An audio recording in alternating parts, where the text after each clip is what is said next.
Alright, today we're going to be changing things up.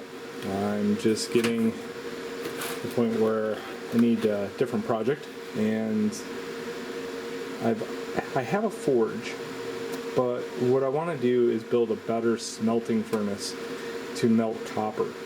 So I'm going to start a project building one of those and just share it out as videos. So the first thing that we're going to need is some supplies, and one of my favorite ones is the King Cooker. Okay, King Cooker. You can get this on Amazon for about 20 bucks, and basically what it is, it's used for, let's say I had a pot. This would go into a frame, a propane tank would be attached to it, and it shoots out the atypical flame that you see on your stove if you have a gas stove. Well, I don't want the atypical flame. I want something that will melt steel. So I'm going to take this and convert it over to a forge burner, and it turns out really good because the orifice size of these are perfect. The tapered flute design of these are perfect. But this part isn't ideal at all. So I'm going to chop that off and then attach a new collet to it that I can have different size lengths. So I'm going to be taking and welding this to this. And you're like thinking, wow, that looks like cast metal. It is cast metal, but if you use silicon bronze and a TIG torch, you can actually bond quite a significant amount of different metals to other metals. So silicon bronze is, they call it sil bronze.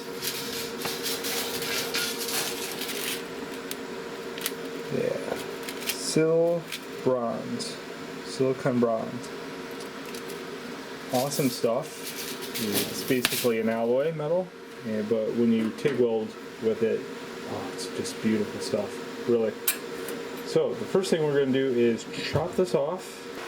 Alright, so the first thing is, just put this to the side. The brass nozzle for that, you're going to need it. This is cast metal, so whatever vise you're using, attach it this way. Don't attach it this way.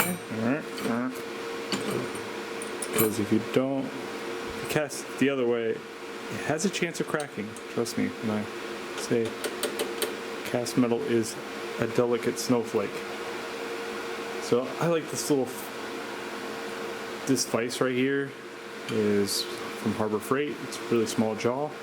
Fits perfect. I use it for just about everything, especially when I'm TIG welding, because when you clamp it down to the table, you can hold smaller things with it, not the big, huge honking vise. And then I use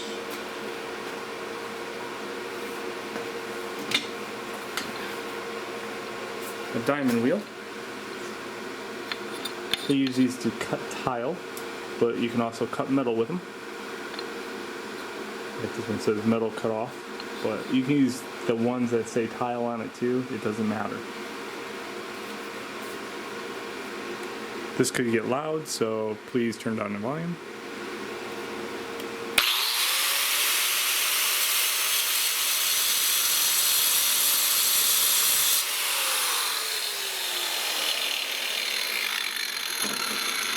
You don't want it to fall to the floor either, because if it falls, it'll crack. There we go. So now I just take a sander and flush this off.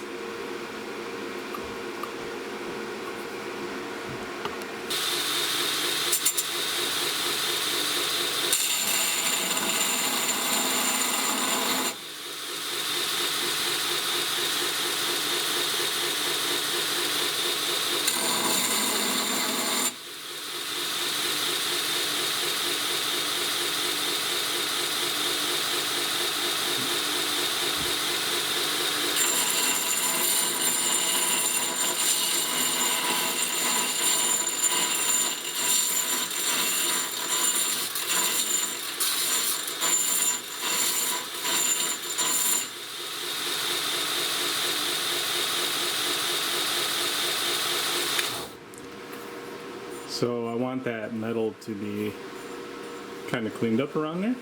So just kind of scrape it. Don't really grind at it because you can see the wall thickness is not all that good. It's good enough for the heat I'm using, but because this is going to be later on down the chain, it doesn't really, you can actually touch this part with the torch going. This does not get hot at all, the way I got it designed. Okay, I also like to rough this up. This is a 3/4 inch collet. Make sure that it is not the zinc coated kind. Do not use zinc coated parts with TIG welding. And if you do, make sure you wear a respirator. A good one, not a dust mask.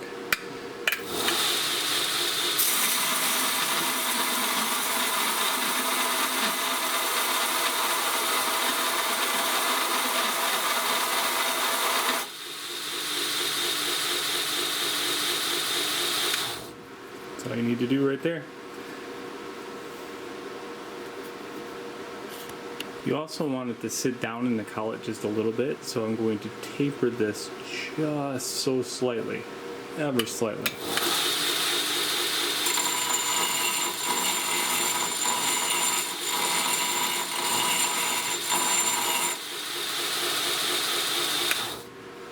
And that rounds it off so it sits down into that collet very nicely.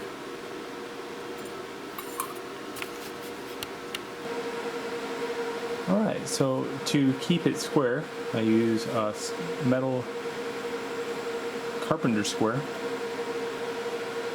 If you get this off just a little bit, it will not matter. My first one, I've done 5 of these. My first one that I did was rather off a little bit, and it still produced a really kick butt flame. So, you know, it's important to keep it as straight as you can. But if it's just a little off, if you suck at welding, and you know, like I'm really good at welding small things like jewelry, but when it comes down to this stuff, you know, like I'm still a novice. But I've practiced quite a few on this stuff. Just keep it as straight as you can. This helps eyeball it a little bit better, and that's very important. Now I'm just going to spot weld it in an area, and that will make it so I can actually move this out of the way when I'm done.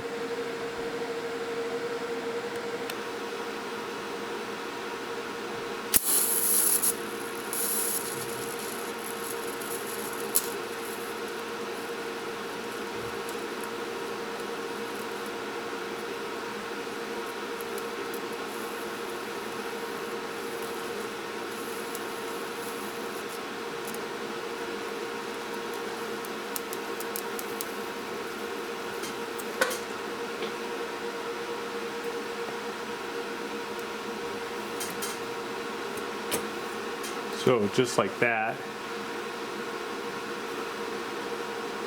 Now it won't matter if this is here or not, and I can just slightly rotate it, go around, slightly rotate it, go around.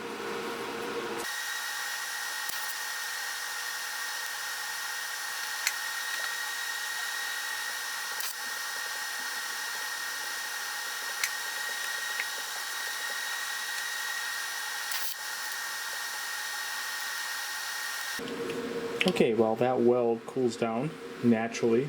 Never quench that weld.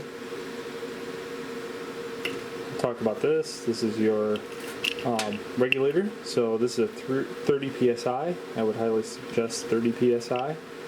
Gives you a lot of adjustability. They got couplers and threads. I would make sure that you get a thread design, not a coupler design. This goes onto your propane tank. The coupler design, which is this big black thing that screws on there, I've had a couple of those go bad on me. The thread design does not go bad on you. Make sure you get braided hose that is braided with metal, because if you do foundry work, let's say you're pouring something and a splash comes off, you do not want it. Either or it could happen, but gives you maybe just a little bit more safety, that if the metal does hit this as a hot metal, it won't go all the way through it within a tenth of a second. And always get long ones, okay? 25 feet is a much better thought process than 8 feet or 10 feet. You want to keep this clear away from you pouring metal. You want your propane tank set to the side as far as you can get. 50 feet might be a little bit too long, of course, because it just gets wrapped up everywhere.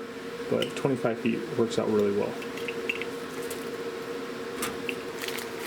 Okay, so I'm going to put this together for you. You basically have a 3/4 inch thread goes in there. Now, this piece right here represents the wall of your forge or foundry. Okay, so in this case, this is going to be welded on the side of my forge at an angle so that this goes in. Okay.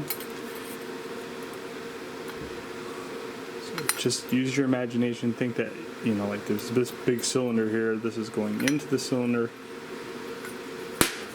This washer is going to represent the metal of that cylinder. So, here's the metal. Goes like that. And then this goes on there.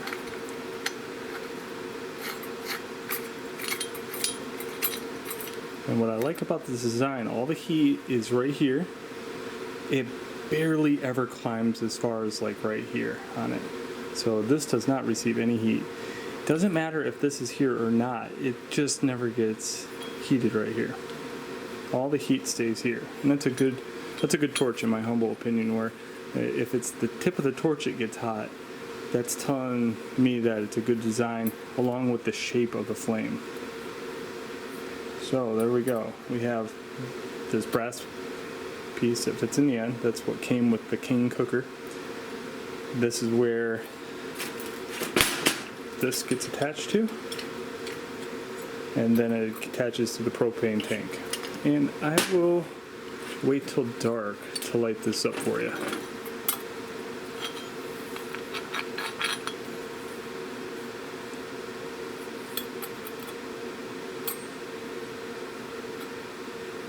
Alright, so here we are out in the garage, and I have my regulator hooked up, just like that.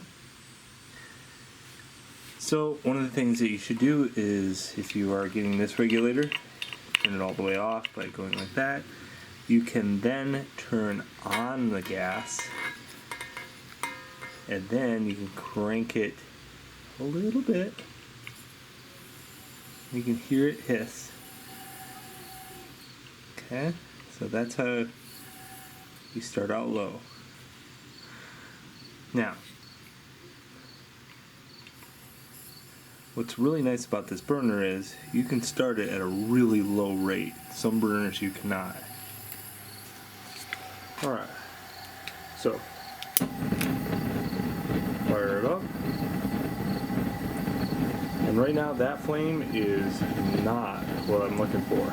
Okay? You can see how like it's all wavy.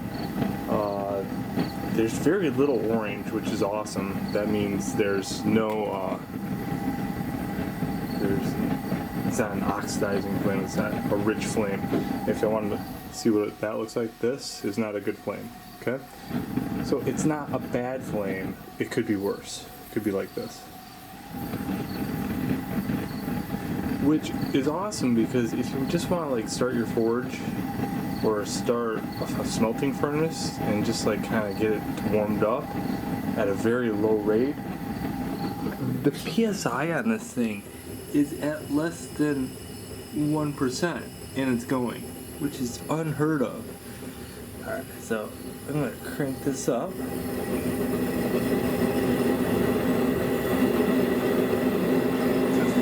5 PSI.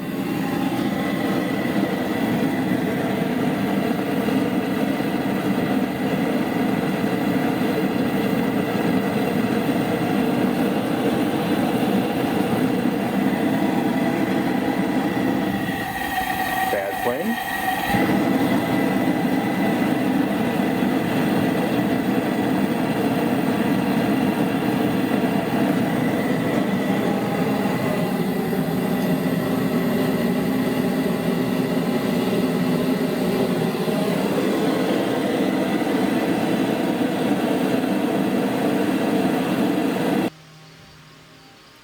hope you enjoyed the how to make a forge burner easy.